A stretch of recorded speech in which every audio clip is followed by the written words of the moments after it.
स्वागत है आपका English grammar practice set class में। चलिए क्वेश्चन नंबर 1 देखते हैं। I dash to school every day. Present tense की बात हो रही है। Every day present simple tense, तो यहाँ पे क्या आएगा? आई के साथ क्या आएगा? आई वॉक आएगा। एवरी डे की बात हो रही है तो I walk is the right answer. Walks नहीं आएगा। ही शी इट के साथ वॉक्स आता है। वॉकिंग, वॉक्ड पास्ट टेंस के लिए आएगा। वॉकिंग इज एम आर आता है तो वॉकिंग लगा सकते हो। अगला देखिए question number 2। They got their money. What about क्या है ऑप्शंस? आई नहीं आएगा, माई नहीं। व्हाट अबाउट आवर्स, हाँ हमारे का अर्थ होगा तो राइट आंसर। चलिए अगला देखिए। हाँ हमारे का क्या, ऐसे क्वेश्चन मार्क, ठीक है। What about ours. अगला देखिए question number 3। They dash just returned. वे अभी आए हैं तो रिटर्नड। दे हैव आएगा, हैज आएगा, हैव आएगा। They have is the right answer. They have, okay, इस चीज को याद रखिए। पे देखिए हैज के साथ ही शी इट के साथ क्या आता है? He has, she has, it has. याद रखिए इस चीज को। He has, she has, it has. Have किसके साथ आता है? They have, we have, you have, ठीक है। They have, we have, you have आता है इनके साथ। तो यहाँ पे क्वेश्चन में क्या पूछा गया है? दे डैश, दे पूछा गया है तो यहाँ पे क्या आएगा आंसर? हैव आएगा, ठीक है। हैज नहीं आएगा, हैव आएगा, ठीक है। Perfect tense. चलिए अगला देखिए। Sam did not eat any mango. Did not negative sentence है तो एनी आएगा। सॉरी मैंने आंसर पहले ही लिख दिया है, यहाँ पे एनी आएगा, ठीक है। Any is the right answer here in question number 4। चलिए अगला क्वेश्चन देखते हैं। इस क्वेश्चन में देखिए we watched a movie on dash Monday. कौन सा आर्टिकल आएगा? Definite, indefinite? डेफिनेट आर्टिकल कौन सा होता है? हाँ डेफिनेट आर्टिकल द, इनडेफिनेट ए और एन इनडेफिनेट आर्टिकल होते हैं। तो यहाँ पे कौन सा आर्टिकल आएगा? नो आर्टिकल नहीं आएगा यहाँ पे। के वी वॉच्ड ये मूवी ऑन मंडे, हमने मूवी देखी मंडे को, ठीक है। तो आर्टिकल नहीं लगेगा यहाँ पे। Option number D is the right answer. चलिए अगला क्वेश्चन देखते हैं। Question number 6। The dog is unwell. We are taking it to the vet. Vet मतलब डॉक्टर, जो जानवरों का डॉक्टर होता है उन्हें वेट कहा जाता है, ठीक है, वेटरिटेरियन। तो यहाँ पे सो इज द राइट आंसर।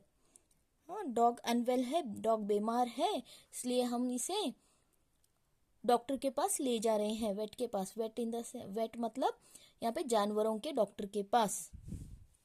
जानवरों के डॉक्टर को क्या कहा जाता है? वेटरिनेरियन, ठीक है। Animal, so is the right answer here. अगला क्वेश्चन देखते हैं। क्वेश्चन नंबर 7 कहाँ है? Okay, question number 7।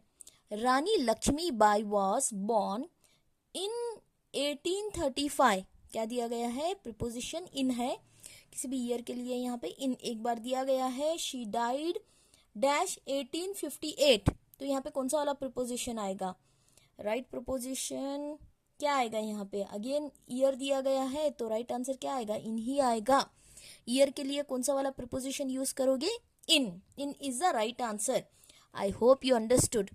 चलिए क्वेश्चन नंबर 8 देखते हैं। Sometimes dash borrowed my book. तो यहाँ पे कौन सा वाला someone dash borrowed my book, यहाँ पे कौन सा वाला प्रीपोजिशन आएगा? वॉज आएगा। हैज भी लगा सकते हो, बट यहाँ पे मुझे मीनिंग क्या बतानी है? किसी ने मेरी किताब उधार ली थी बताने के लिए वॉज आएगा, ली है बताने के लिए हैज आएगा। तो was is the right answer. आप हैज भी लगा सकते हो। समवन हैज, इसका अर्थ क्या होगा? ली है। वॉज क्या बताएगा? ली थी, ठीक है। तो हम यहाँ पे वॉज टिक करेंगे। चलिए अगला क्वेश्चन नंबर 9 देखते हैं। I visited the pool sometimes. Okay, यहाँ पे आपको पार्ट्स ऑफ स्पीच आइडेंटिफाई करना है। मैंने आंसर पहले ही सर्कल डाल दिया है। I visited the pool sometimes, sometimes highlighted है, समटाइम्स यहाँ पे समटाइम्स का आपको कौन सा पार्ट्स ऑफ स्पीच है, समटाइम्स एडवर्ब है, एडवर्ब ऑफ फ्रीक्वेंसी आप कह सकते हो, एडवर्ब ऑफ फ्रीक्वेंसी, ठीक है। आई प्रोनाउन है, विजिट क्या है, वर्ब है, द आर्टिकल है, पुल नाउन है, समटाइम्स ये क्या है, एडवर्ब है, एडवर्ब ऑफ फ्रीक्वेंसी, फ्रीक्वेंसी बता रहा है, ठीक है, एडवर्ब ऑफ फ्रीक्वेंसी याद रखिए। चलिए अगला क्वेश्चन देखते हैं, question number 10, each of the student, E capital first letter, ठीक है, इसे बराबर कर लेते हैं, each of the students dash asked to recite a poem, okay, हर स्टूडेंट से पोयम रिसाइट बोलने के लिए कहा गया, तो हर स्टूडेंट से, तो स्टूडेंट्स दिया गया है, आस्क्ड दिया गया है, तो यहाँ पे क्या आएगा, कौन सा वाला ऑप्शन करेक्ट सुटेबल होगा, यहाँ पे राइट आंसर क्या आएगा, वाज, आस्क्ड दिया गया है, each of the students was,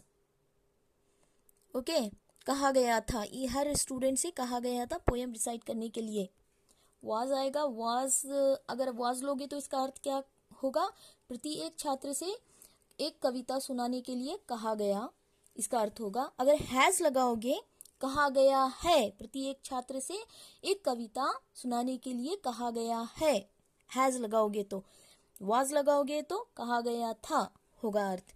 I hope you understood, मैं इसीलिए यहाँ पे दोनों ऑप्शन दी हूँ कि हैज और हैव, सॉरी हैज और वाज, ये क्या है, सिंगुलर वर्ब है यहाँ पे, ठीक है, सिंगुलर वर्ब है। इसका मैंने सब्जेक्ट अग्रीमेंट वर्ब की क्लास में क्लियर एक्सप्लेनेशन दिया है, बहुत सारी क्लासेस 5 क्लासेस बनाई हैं, वहाँ पे क्लियर एक्सप्लेनेशन दिया है कि ऐसे कैसे वाज कहाँ पे लगाना है, हैज हैव का difference, was were in detail, ठीक है। आई होप यू अंडरस्टूड। तो यहाँ पे हैज भी आ सकता है, वाज भी आ सकता है, ठीक है।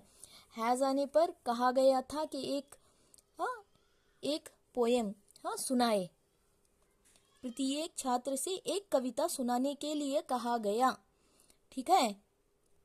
हैज लगाते हो तो है वाली मीनिंग होगी, कहा गया है, ठीक है, एक कविता सुनाने के लिए कहा गया है, हैज लगाते हो तो, वाज लगाते हो तो था। चलिए वीडियो अच्छा लगे तो चैनल को लाइक कीजिए, सब्सक्राइब अपने दोस्तों में शेयर कीजिए, और अब तक सब्सक्राइब नहीं किया है तो सब्सक्राइब कर लीजिए, जिससे कि मेरे जो भी लेटेस्ट वीडियोस हैं आपको इजीली अवेलेबल हो सके। चलिए मिलते हैं अगली वीडियो में, and thank you for watching.